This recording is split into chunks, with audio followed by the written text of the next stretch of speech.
dia a todos, bom dia a vocês também que nos acompanham virtualmente pelo Facebook, pela página do KSSF.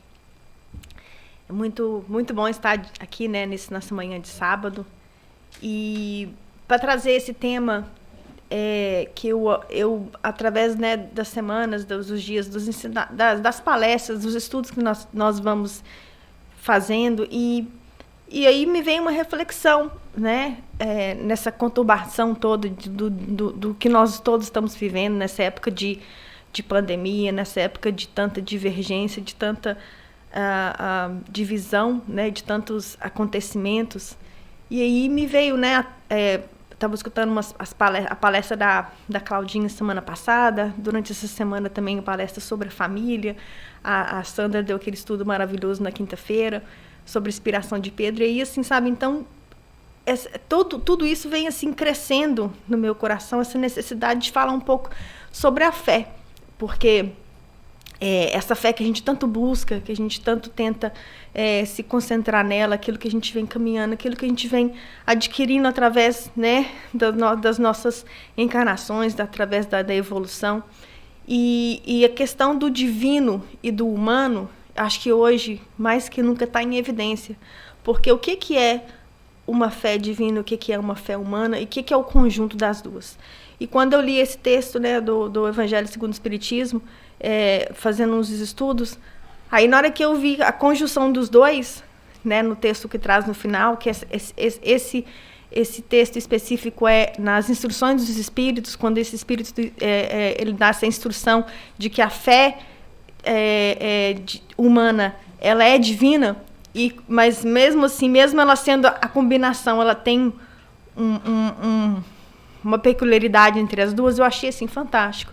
Eu acho que hoje em dia, mais do que nunca, a gente tem que saber buscar dessa fé, discernir o que é humano, o que é da personalidade.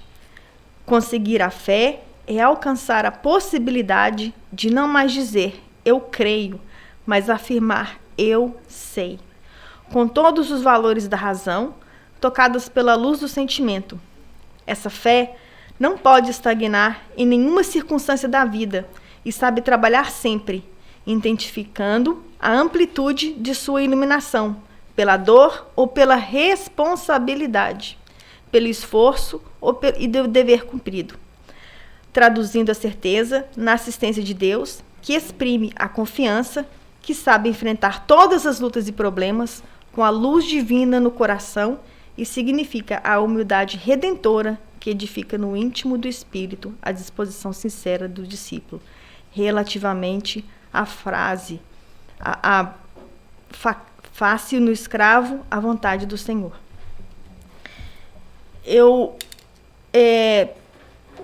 quis trazer esse texto porque ele dá assim, meio um resumo, né, dessa fé. E quando ele diz, né, que essa fé ela é a certeza, e essa certeza ela pode ter certeza naquilo que eu creio, naquilo que eu acredito, naquilo que eu vejo, naquilo que eu sinto e naquilo que eu sei. Então, por isso que eu achei isso interessante, né? O que é divino, o que é humano? O que é a certeza naquilo que eu vejo ou aquilo que eu não vejo e o que eu acredito?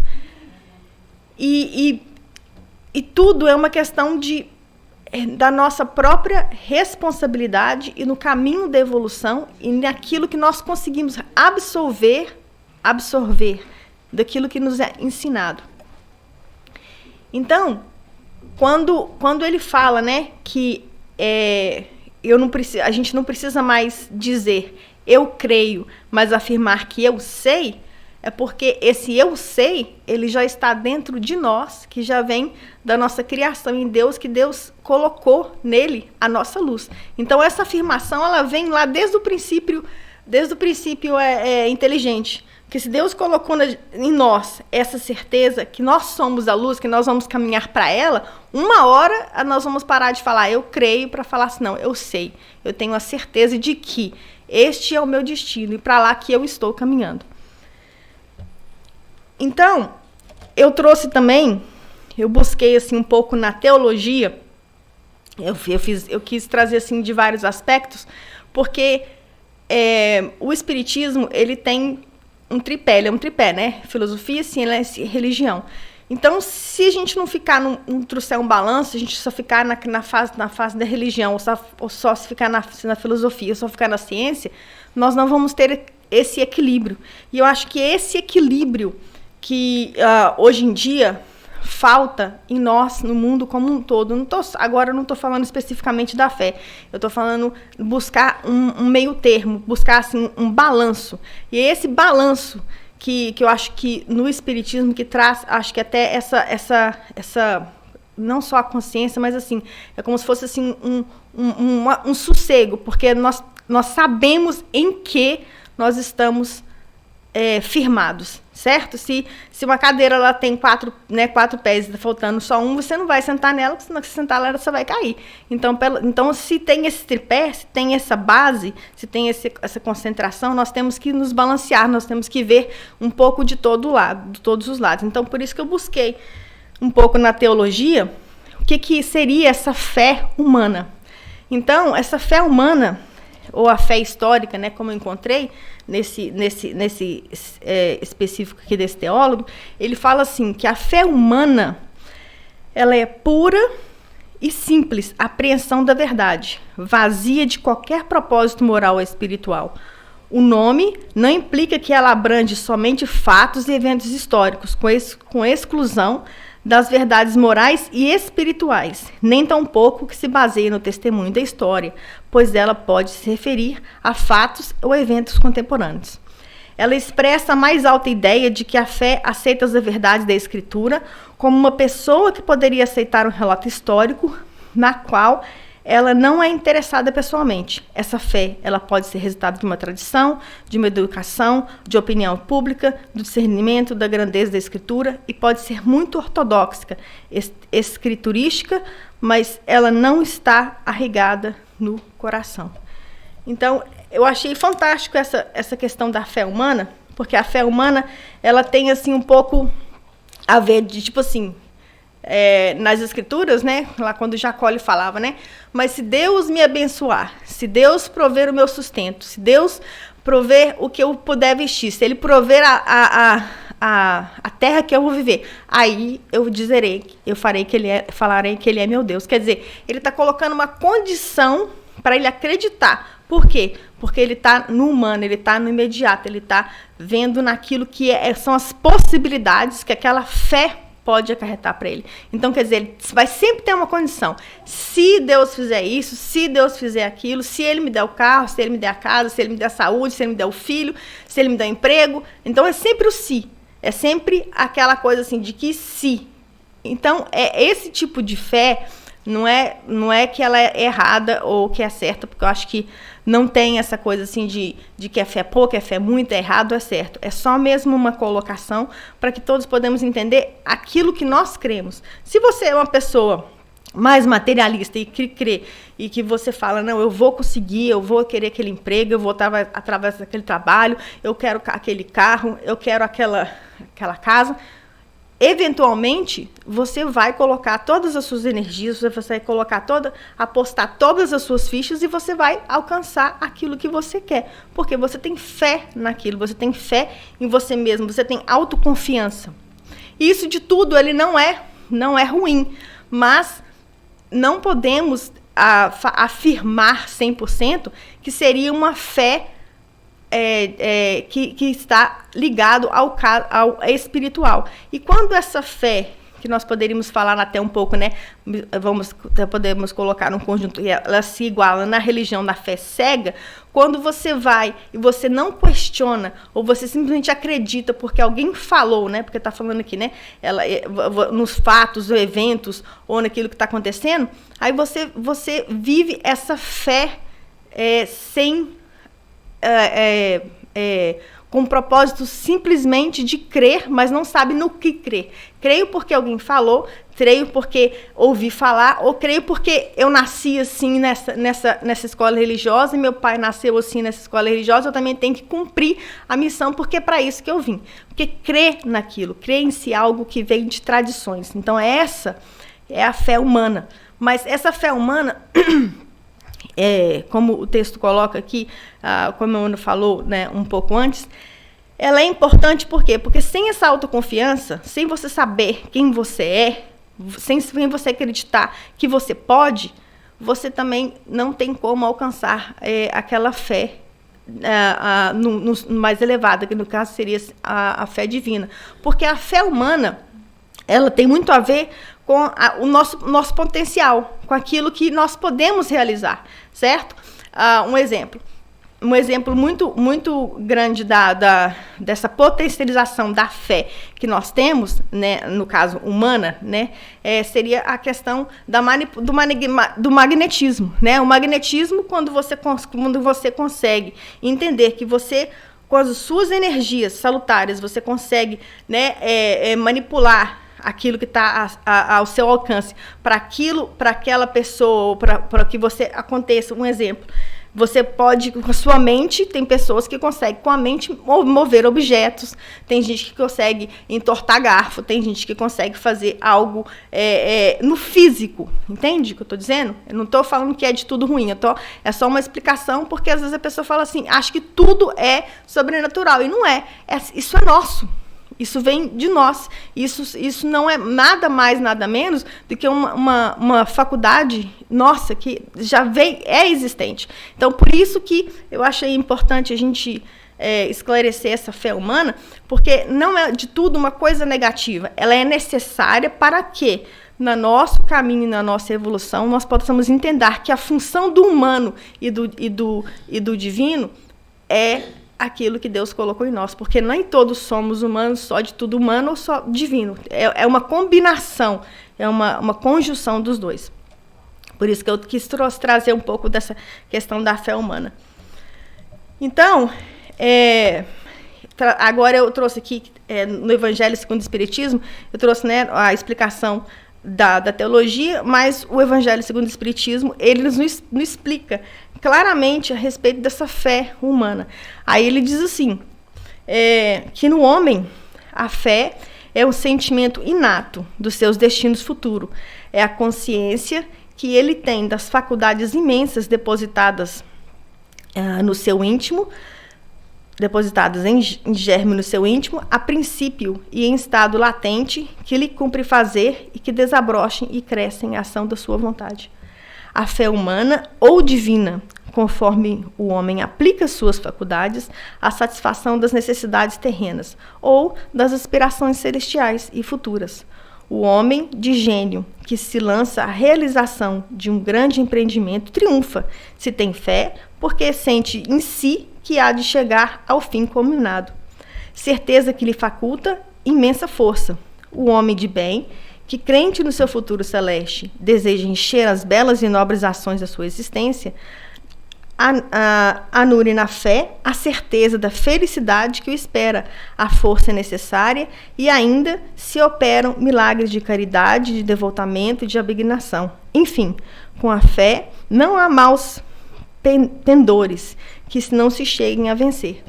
Que foi o que eu a colocação, a conclusão que eu cheguei quando eu estava lendo da parte teórica, da teologia, e na parte, né, da religião, essa questão da fé humana. Então, quer dizer, temos a necessidade de ter essa confiança em nós mesmos. Nós temos necessidade de saber quem nós somos. Porque Jesus, quando ele estava... Tem uma passagem, né, que ele estava passando por Cafarnaum, que era a cidade natal dele, né? E ali ele não operou milagres nenhum. E ali ele não conseguia fazer muita coisa. Porque as pessoas falavam assim, falaram assim, mas aquele ali não é Jesus, o filho de José, o carpinteiro, e tarará. E sabe, tipo assim, que para eles, Jesus não passava de um filho de um carpinteiro e nada mais, ele sabe? Mas ele não se importava. Por que ele falou, eu vou fazer milagre aqui? Não é que ele não queria fazer. Poderia fazer? Poderia. Mas a questão ele sabia tanto quem ele era, que ele falava, para que eu vou ter que fazer algo para provar algo para alguém? Ele não estava buscando satisfazer o ego dele, porque ele tinha certeza de quem ele era.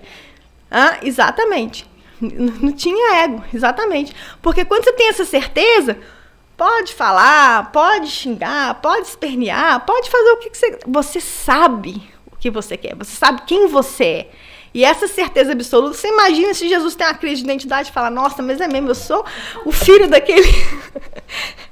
Não, mas é porque você fica pensando, porque se vai, mexe com a gente, fala assim, não, mas quem é aquela ali? Aquela ali...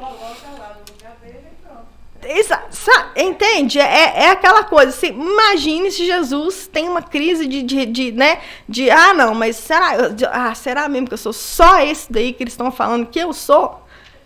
Deixa eu mostrar. Aí falava, exatamente. Ele não fazia isso para mostrar nada para ninguém. Ele fazia porque ele sabia da certeza dos atos que viriam do futuro. É um ensinamento. Não é para falar eu posso. Eu posso, que ele pode, ele sabia. Né? Tanto é que ele fala, se vocês soubessem do potencial que vocês têm e afirmassem, eu faço, vocês fariam. Por quê? Pela nossa fé.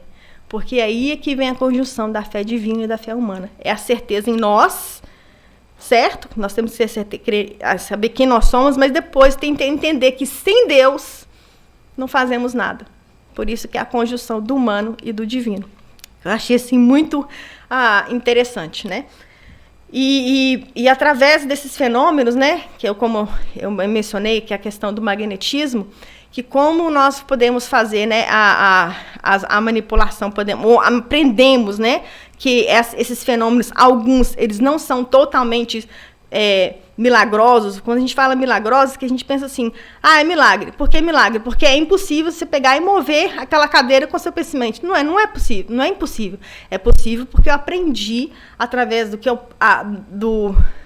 eu compreendo, o que é espiritual e o que é real, que eu posso focar e eu posso conseguir. Mas isso não necessariamente tem a ver com o fato miraculoso de que algo divino aconteceu e aquilo ali foi porque é uma manifestação. Então, nós temos que ter essa coerência, nós temos que ter esse entendimento. Por isso que tem que ter um pouco dessa separação entre o divino e o humano.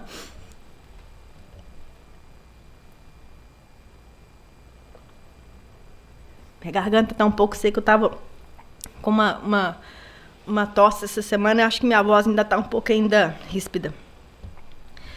Então, agora nós vamos falar um pouco da fé divina. Como a fé divina, quando se fala assim, em teologia, em religião, as pessoas tendem, assim, os textos, né, eles tendem um pouco a puxar cada um para um tipo de raciocínio. Eu tentei me conter mais no Evangelho quando a gente vai falar do divino. Por quê? Porque quando se fala da fé divina, a gente pensa logamente, raciocina, vamos falar do quê? Do divino, ele vem o quê? De Deus, né? Vem daquilo que está acima do meu entendimento, vem daquele que é o Pai, daquele que está acima de todos nós. Então, eu me limitei ao Evangelho segundo o Espiritismo e esse texto de Hebreus, porque essa definição de fé divina eu achei maravilhosa pelo fato de simplesmente estar ligado aquilo que nós cremos, né? Que é um Deus como o autor, né?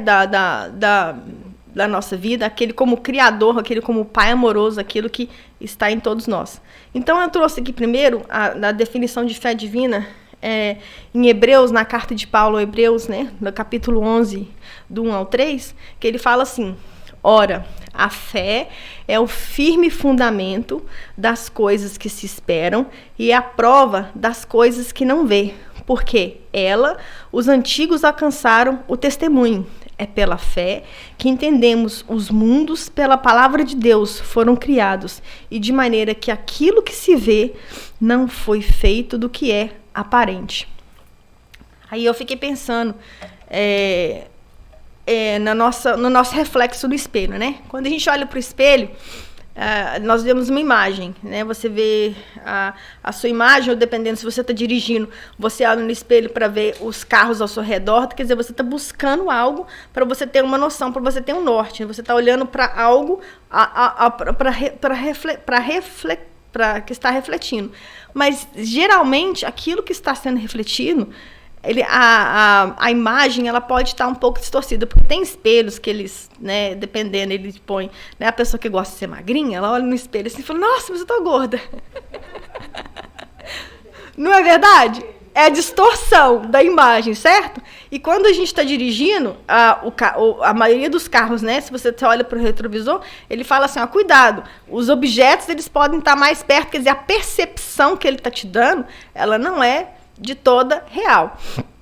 Por que eu falei isso aqui? Porque quando a gente não tem essa noção, né, do que a gente está olhando, e quando que a gente pode entender que aquilo que Deus está querendo mostrar nesse reflexo pode ser maior, pode ser melhor, ou até mesmo que the big picture, né, até que o mapa, né, vamos falar assim, tá bem maior do que o nosso entendimento, aí a gente para refletir, porque essa fé, que é o fundamento das coisas que nós esperamos, né, quer dizer, ela é em quê? Em que você tem fé? Porque eu acho muito legal aquele versículo que fala, né? Eu ando pela fé e não pelo que eu vejo. Por quê?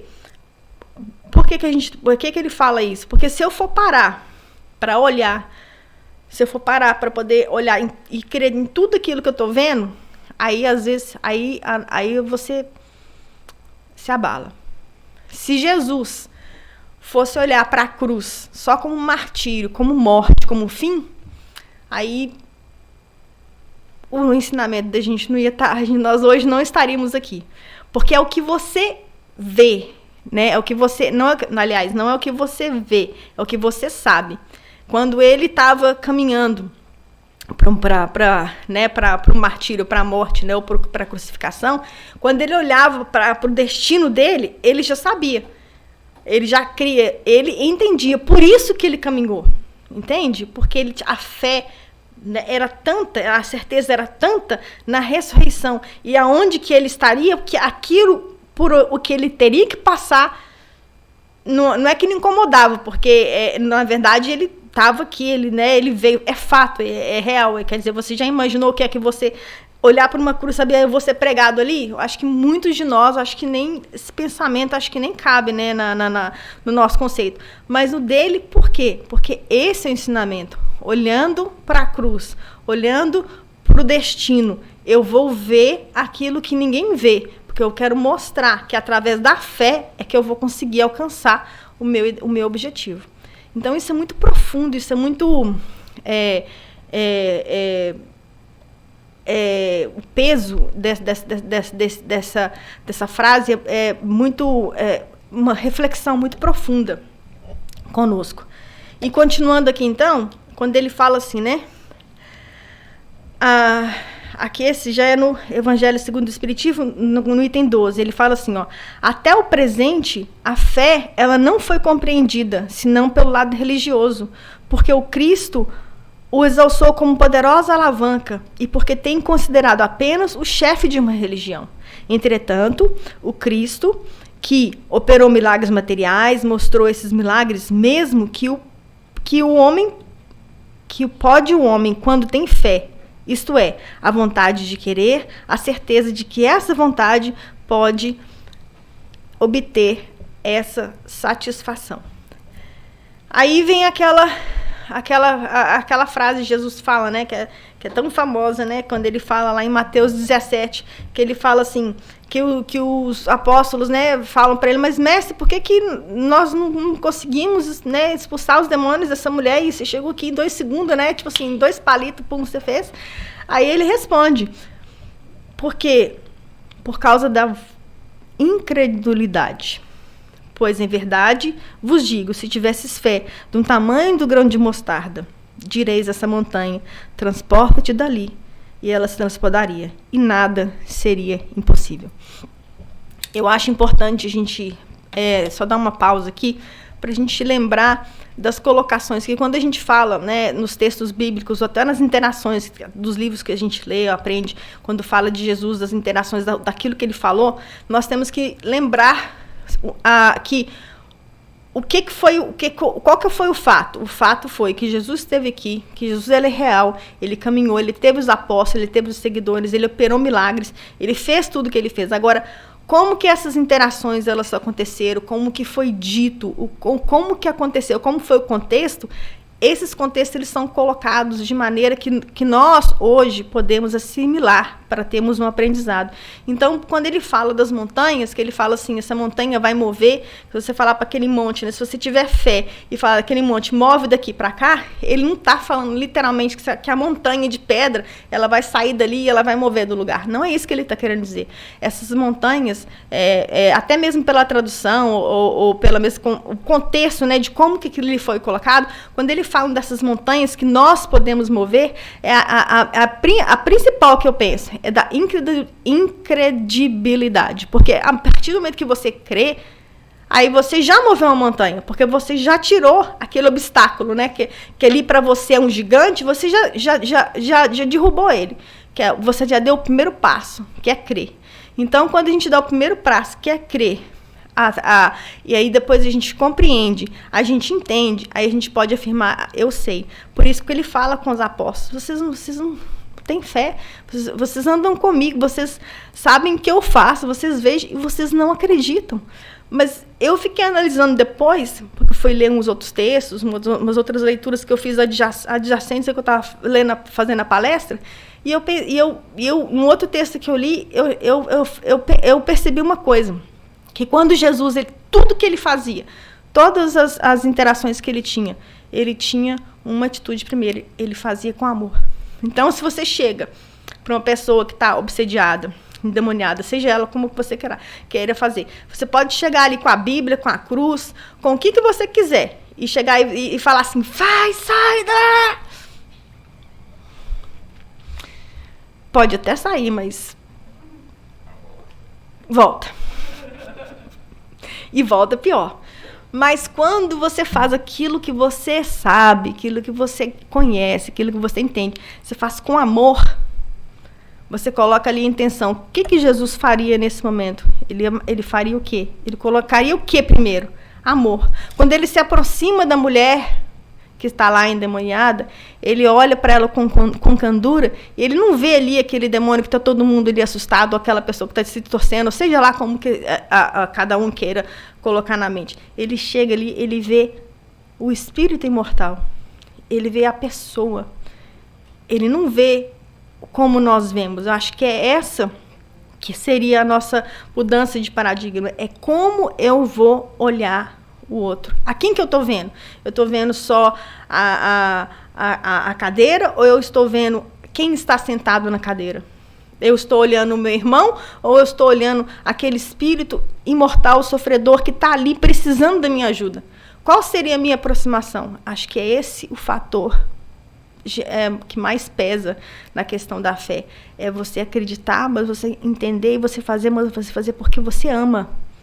Não é por obrigação, não é porque minha mãe me ensinou, não é porque meu pai quer, não é porque o meu marido exige, não é porque a sociedade exige, não é porque todo mundo está fazendo. Eu faço porque eu creio, e porque eu amo, e porque eu sei e tenho a certeza de que isso é a coisa certa. Então, essa conjunção, né, do que é divino e do que é humano, é isso que nos faz ter essa percepção desse Deus, desse Pai amoroso. E é isso que nos faz crescer e acreditar e ter um pouco mais de fé todos os dias. Porque quando a gente fala assim, nossa fé cresce porque hoje ela é pequenininha, amanhã você vai aprender um pouco mais, ela vai agregar. Aí você pensa, logo eu penso, sabe o quê? Numa praia, porque uma praia ela não é feita só se eu pegar só um pouquinho de areia, e depois eu vou ter um mar, mas se eu juntar toda a areia até chegar à junção, né, de que seria um grãozinho de areia, né, para formar aquela paisagem bonita até chegar no mar, quer dizer, o crescimento, a conjunção, é a função do divino e do humano. E eu coloquei aqui só uma nota de que as leis divinas, elas são mais que perfeitas. A lei humana, ela é falha. Porque o homem, ele é falível. E nós estamos aqui justamente para poder aprender, para evoluir, para aperfeiçoar. E quando nós trabalhamos na nossa fé divina, nós podemos tirar esse proveito se nós soubermos como cultivá-la. Né? Como a gente tomar conta de uma plantinha. Né? Se você pega a plantinha e se você só coloca ela lá e espera que ela vai ficar ali e vai crescer sozinha, se você não for lá, não podar, não ver se está faltando terra, se aguar, se você deixar um tempo ali, provavelmente se você não cuidar dela, se for uma planta que ela vai morrer, ela não vai, né? E assim é a nossa fé. Nós temos que, ela tem que ser nutrida, ela tem que ser aguada, ela tem que ser amada, ela tem que ser cultivada. E como que nós cultivamos essa fé? É através do aprendizado, é através do trabalho, é através do esforço. Porque tudo que a gente planta e a gente cultiva, o que a gente coloca ali? A gente coloca tempo, a gente coloca esforço, nós colocamos nossa energia, né? Em tudo que a gente vai fazer, nós queremos ser bem-sucedidos, nós temos que ter um mínimo de esforço. Por que com a fé tem que ser diferente? Por que com as coisas espirituais tem que ser diferente? Muito pelo contrário. Essas daí é que exigem 100% da nossa atenção, do nosso tempo, do nosso esforço e da nossa consideração. Eu trouxe aqui agora um texto, né, de Emmanuel, e eu trouxe nessa frase, né, que a fé é uma palavrinha tão pequena, mas ela tem um poder tão grande, né? A fé, ela é tão poderosa, tanto ela quanto divina, quando nós temos, né, a fé em si mesmo, quando você tem a fé em Deus, que ela é capaz de mudar o dia de uma pessoa, é capaz de mudar o sentimento de uma pessoa, é capaz não só o outro, mas é capaz de nos mudar, nos transformar. Porque eu acho que é isso que a gente tem que buscar, essa transformação, esse crescimento espiritual, para que nós podemos florescer e expandir. Então, Emmanuel fala assim no Consolador, ele fala assim: o espiritismo sem evangelho, ele pode alcançar as melhores expressões de nobreza, mas ele não passará de atividade destinada a modificar-se ou desaparecer, como todos os elementos transitórios do mundo. E ao espírita que não cogitou a sua iluminação com Jesus Cristo, pode ser um cientista e um filósofo com as mais elevadas aquisições intelectuais, mas estará sempre no leme e sem roteiro, no instante da tempestade inevitável, da provação e da experiência. Por quê? Só o sentimento divino, da fé, pode arrebatar o homem das preocupações inferiores da terra para os caminhos superiores dos parâmetros espirituais. Aí a gente fica pensando, né, nessa questão da fé, na questão daquilo que a gente acredita. Aí a gente fica pensando, que eu coloquei antes, né, se não tiver um equilíbrio, se não tiver um balanço, né, se você, aí nós vamos sucumbir. Não tem como ser diferente. Aí a gente fica pensando, né, que o Chico, por exemplo, né, o Divaldo, que são, né, pessoas que vão estar mais perto da nossa realidade. Todos os dois são pessoas humanos como nós, como eu e você. Todos eles têm dificuldades e tiveram, né, séries de coisas aconteceram na vida. O Chico, então, por exemplo, tanta coisa, né? Quem lê um pouco, quem sabe um pouco da história dele, fala como que essa pessoa, como que esse ser conseguiu, né, com tudo que ele passou, ser quem ele foi. Aí, mas é exatamente aqui, quando ele fala aqui no finalzinho, né, que é o sentimento divino da fé, que ele pode arrebatar os homens da preocupação inferior da terra. Quer dizer, quando se a gente olha só para aquilo que está ruim, para o que está acontecendo no mundo, o que está acontecendo com a economia, o que está acontecendo nas escolas. O tempo, um exemplo perfeito. Eu não vou falar tanto das outras coisas que é mais polêmica, vamos falar então do tempo, que é mais fácil. O furacão, né? Essa época que a gente vive é uma época de muita incerteza. Eu estava para vir para cá no início da semana. No início da semana, falando: nossa, vai vir essa tempestade que vai passar. Eu estou morando agora lá do outro lado, né, na costa oeste aqui da Flórida. Vai vir e vai passar e vai arrebentar e vai ter isso, vai ter aquilo. Eu falei: vixe, como é que eu vou chegar lá no sábado? Como é que eu vou fazer para chegar lá no sábado? Aí eu fiquei pensando, eu falei: eu não vou esperar, porque se eu ficar... E se você escutar o Weather Channel, que fala só dessa tempestade, você não sai de casa. Você fala assim: é o fim do mundo, já acabou, posso lá comprar todas as águas do BJ's aqui, estocar na minha casa, encher o carro de gasolina, colocar comida aqui para 3 dias, ou 1 dia, ou 1 mês. Você não faz. Por quê? Você está olhando só para aquilo. Aí quando você raciocina, que você espera, e você fala: não, peraí, hoje é segunda-feira, o negócio vai ser sábado, pode ser que essa tempestade ela pode passar para lá ou pode passar para cá. Se vier para cá, vamos esperar, vamos monitorar, vamos explicar. Mas aí eu fico falando: nossa, vai vir e tal, que não sei o quê.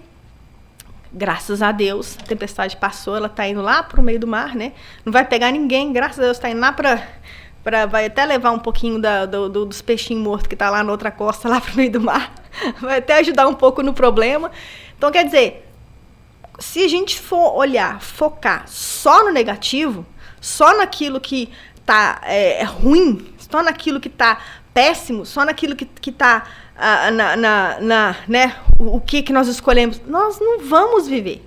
Se você for olhar só as datas que estão falando, né, que está acontecendo isso no mundo, que é fome, que é pobreza, que é miséria, que é coronavírus, que é aquilo, você fala: ai, peraí, então onde que eu faço assim, check out? Né? A gente não consegue, simplesmente não se consegue. Por quê?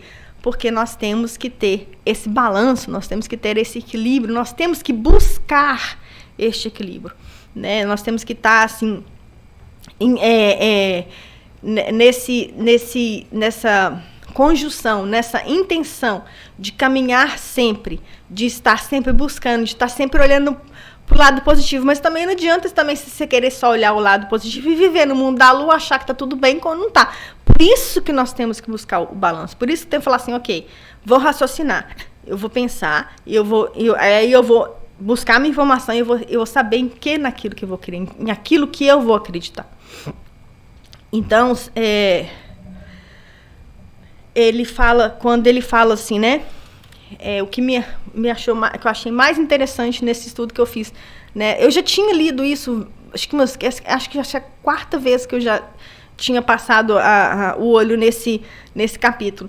Aí, no finalzinho, né, ele fala assim, ó, no capítulo 12, né, do Evangelho segundo o Espiritismo, ele fala assim: repito, a fé humana é divina. E se todos os encarnados se achassem bem persuadidos da força que trazem em si, e se quisessem pôr à vontade o serviço dessa força, seriam capazes de realizar o que até hoje eles chamam de prodígios, e que, no entanto, não passam de desenvolvimento das faculdades humanas. Que é aquilo que Jesus tinha falado para os apóstolos: se vocês tiverem fé e certeza, o que vocês fossem fazer aconteceria. Ele nos deu esse direcionamento. Ele que falou que a gente pode. Se ele falou que a gente pode, por que a gente ainda insiste em achar que a gente não pode? Por que nós insistimos em ampliar, em dar vazão, em olhar só aquilo que nós não podemos, aquilo que nós não conseguimos alcançar, achamos que não somos bons, não somos suficientes? Por quê? Ou senão, o outro extremos. Se eu acho que eu sou bom, mas eu sou melhor. Então, quer dizer, entende? Por que temos que ter esse balanço? Porque a fé, a verdadeira fé, ela se baseia na bondade, ela se baseia na humildade, ela se baseia na esperança e ela se baseia na paz. Ela é necessária, ela ter a nossa parte humana, porque sem essa certeza, sem você crer em você mesmo, como você vai falar que se você não acredita nem em você, como é que você vai falar que você acredita em Deus? Se você não acredita numa coisa que está palpável, como é que você vai falar que numa coisa você vai acreditar no que está no invisível? Por isso essa necessidade do divino e do humano. Por isso que ele fala que a fé divina, ela é humana. Que a fé humana, ela é divina.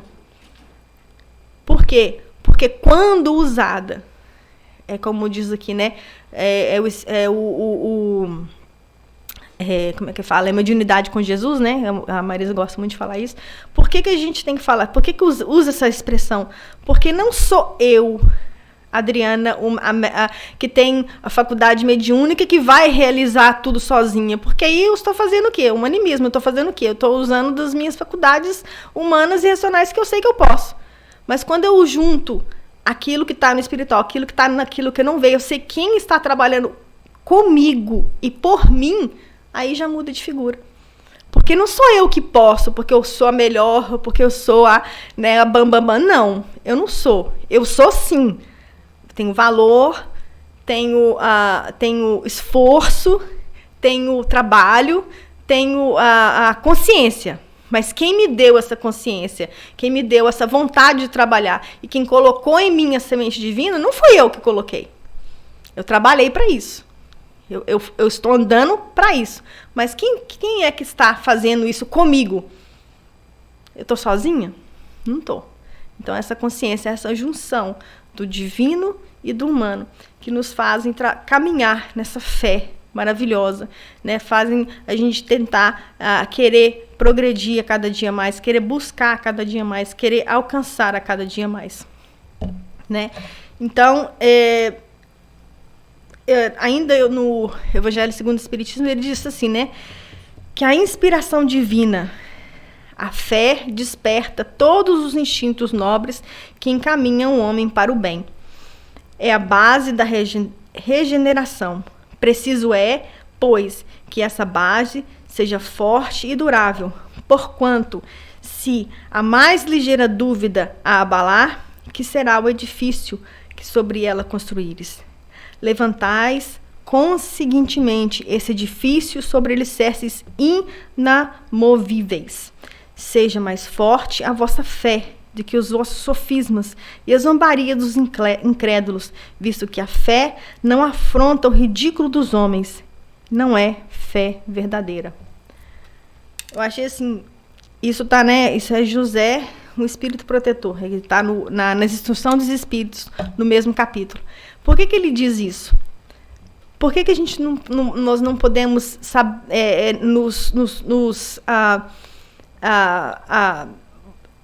confrontar com o que é o ridículo, com o que é a zombaria? Por que nós temos que ter essa consciência? Porque senão vamos trazer escândalos para nós mesmos. Por que nós vamos nos expor através da fé para falar com uma coisa milagrosa que ela não é? Se você sabe que não é. Se você sabe que aquilo que você está pregando, você não está vivendo. Então isso é muito sério. Porque quando se fala da fé, principalmente na questão do espiritismo, é desacreditado. Por quê? Logo pensar, isso aí é charlatanismo, isso daí é isso daquilo. Fica desacreditado. Por quê? Porque leva ao ridículo. Porque nós temos que ter esse discernimento, né? Daquilo que nós cremos, de como que nós cremos, de como que nós empregamos... me esqueci a palavra aqui agora. Como que nós vamos mostrar essa fé para o próximo? Porque os olhos estão todos, né? Todo mundo está falando assim, se você está em algum tipo de trabalho que você está à frente, os olhos todos vão estar em você. Então, qualquer coisa que você faça, mas fez aquilo ali, olha lá, ó. É um crente, ou aquele padre que é pedófilo, ou aquele pastor que é isso, ou aquele espírito que é aquilo, não quer dizer. Vamos ter cautela, vamos ter cuidado como nós exercemos a nossa fé e como nós pregamos ela. E a inspiração divina, né? Quando fala assim, ela desperta nos instintos nobres dos homens, né? E um exemplo aqui que eu tô assistindo um seriado muito interessante, e nesse seriado, ele chama Chosen. Esse seriado eu comecei a assistir há pouco tempo e, assim, tem uma parte, né? E, de novo, isso é só uma ilustração, não estou falando que foi assim. Eu estou falando como que o autor ilustrou esse encontro para impactar, assim, a maneira de como era a interação de Jesus com os apóstolos do início do apostolado dele. E esse encontro foi com Maria Madalena. E nessa ilustração desse seriado, ele coloca Maria Madalena como uma mulher sofredora. E ela era atormentada por demônios, vamos falar assim, espíritos. Ela não tinha uma vida muito digna. E por ela ter essa vida não muito digna, por ela ser atormentada, as pessoas já estavam assim, já com medo dela. E aí vem um centurião lá chamou a atenção, porque deu um escândalo lá, e o cara vai e manda chamar, como é que é o nome dele, gente? Esqueci o nome dele. O high priest daquela época lá, desculpa, gente, esqueci o nome da pessoa aqui. Mas ele manda chamar lá o chefe dos judeus, fala assim, vai dar um jeito daquela mulher lá, ela precisa de um homem espiritual, de um homem aí de fé, que ela tá causando muita bagunça aqui, senão a gente vai ter que acabar, né, tomando a nossa providência. Aí ele era fariseu, ele manda lá, ele chega lá com todas as parafernálias, incenso, na hora que ele vê os gritos assim de fora, né, ele manda lá, ele vem com incenso, vem com aquilo tudo e tal, e faz toda aquela cerimônia de exorcismo. Só que na hora que ele vai ali, ele não queria estar ali, porque ele achou um afronto que um centurião lá romano chamasse ele para fazer aquilo. Ele achou que aquilo ali ele estava acima daquilo. Ele vai porque era da fé dele e ele tinha que cumprir. Ele falou, não, eu vou, mas eu vou não porque você está me mandando, porque eu tô, tipo assim, é da minha religião, eu tenho que fazer isso. Aí ele vai para poder fazer lá, né, o exorcismo. Na hora que ele chega lá, ele chega já rezando e tal, com aquela coisa toda. Só que aí, o que acontece? Na hora que o espírito vê ele, falou, o que você está fazendo aqui, professor? Você não tem autoridade nenhuma aqui. Aí eles sai correndo e fala, nossa, essa daqui não tem jeito não, como é que eu vou resolver isso aqui? Aí ele já fala, não mexe com ela não, que essa daí não tem jeito, isso aí nem se eu não conseguir, não preciso chamar ninguém mais não, que ninguém dá jeito nela não.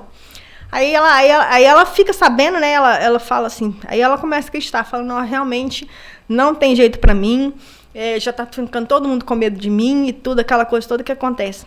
Ela tenta suicidar. Aí na hora que ela está caminhando assim pro suicídio, ela vê um pássaro, né, vindo. Aí ela já estava assim na beira, ela começa a seguir o pássaro e ela volta, faz o caminho de volta. E o caminho de volta que ela faz é para onde que ela estava. Ela estava tipo num bar, num lugar assim, tinha um homem servindo tipo uma bebida para ela. Aí ela chega lá no bar e fala, não, me dá isso aqui porque agora não tem jeito mais. Vou encher a cara, vou afogar minhas mágoas porque não tem mais jeito com a minha vida. Se nem, né, ninguém deu jeito, se esse homem aí lá de Israel veio, esse alto judeu aí veio e não deu jeito em mim, ninguém vai dar não. Aí ela vai, na hora que ela vai para poder pegar o copo para beber, aí uma mão vem em cima da mão dela e coloca a mão e fala assim, você não precisa disso. Aí ela olha assim, fica com medo, sai fora, fala assim, não encosta em mim não, sai de perto de mim. Só que na hora ela sente como se tivesse assim, ela sente uma presença diferente. E ela fica mais atormentada ainda, ela fala assim, agora vai, né, vou começar a pipocar aqui, eu vou sair daqui. Aí ela sai dali do ambiente e ela sai correndo e vem atrás dela. Só que na hora que ela não sabe quem era aquela pessoa que tinha falado aquilo com ela. Na hora que ela para, ele vai e chama Maria. Aí ela para, porque ela tinha um outro nome. Aí ela vira e falou assim, como é que você sabe meu nome? Ela falou assim, porque eu te chamo pelo nome, porque foi eu que te criei, e eu estou aqui para te redimir. E aí, automaticamente, ela, né, sim, tem aquele encontro assim, maravilhoso com Jesus, que era ele que estava ali. Ele não tinha se aparecido ainda para ninguém, o primeiro encontro foi com ela, e ali ela é liberta de todas aqueles males que os espíritos que estavam obsediando ela. E quando eles ficam sabendo, né, o fariseu, ele fica sabendo daquilo que aconteceu, ele fala assim, mas como assim você não sabe quem é que fez isso? Ela virou e falou assim, ela falou, não sei nem o nome dele. Aí falou assim, mas como assim? Uma pessoa faz um milagre e ele não quer nem um crédito para ele mesmo? Tipo assim, né? Quem que é esse? Aí eu fiquei pensando assim, né? Porque como que foi esse encontro, né? Como assim? Ele anda pensando, mas não quis chamar para você, não quis dar crédito para ele. Por quê? Porque ele era Jesus. Porque ele não precisava de dar crédito para ninguém. Porque ele é a verdade, ele é o caminho, ele é a luz. E o interessante é que o que eu tirei dessa experiência, eu fiquei pensando comigo, que quando ele chama ela, que ela para, quando ele chama pelo nome, é aquilo que é o que eu fiquei pensando. Ele não chamou ali a Maria. Ele não chamou ali quem era o nome, os muitos nomes que ela tinha. Ele chamou o espírito imortal. Ele não viu a prostituta, ele não viu a drogada, ele não viu a bêbada, ele não viu a viciada, ele viu o espírito. Eu acho que é essa que é a diferença, né, entre o humano e o divino e a combinação dos dois. Porque é humano, é divino e é os dois. E, para terminar, eu trouxe esse texto aqui de Joana, de Atitudes Renovadas. Eu gosto muito desse livro. Eu puxei o PDF dele e às vezes eu fico olhando assim, tem tanta coisa assim. Se alguém tiver para ler, leia, que assim é maravilhoso, traz muitos ensinamentos. Então eu finalizo aqui com essa frase de Joana, que ela diz assim: Jesus deu-nos a demonstração dessa fé, que remove montanhas, enfrentando as situações mais graves de que se tem notícia, mantendo-se sempre irretocável, por cujo exemplo que demonstrou sua procedência. Costuma-se dizer que ele é o exemplo máximo e que, por isso mesmo, nele são naturais as reservas de coragem, harmonia em todas as situações. E, sem dúvida, assim é. No entanto, todos podemos fazer o que ele fez, se tivermos a fé e nos empenharmos em sintonizar com ele e o Pai, a fim de que seguirmos fiéis à conclusão da jornada. Muito obrigada a todos.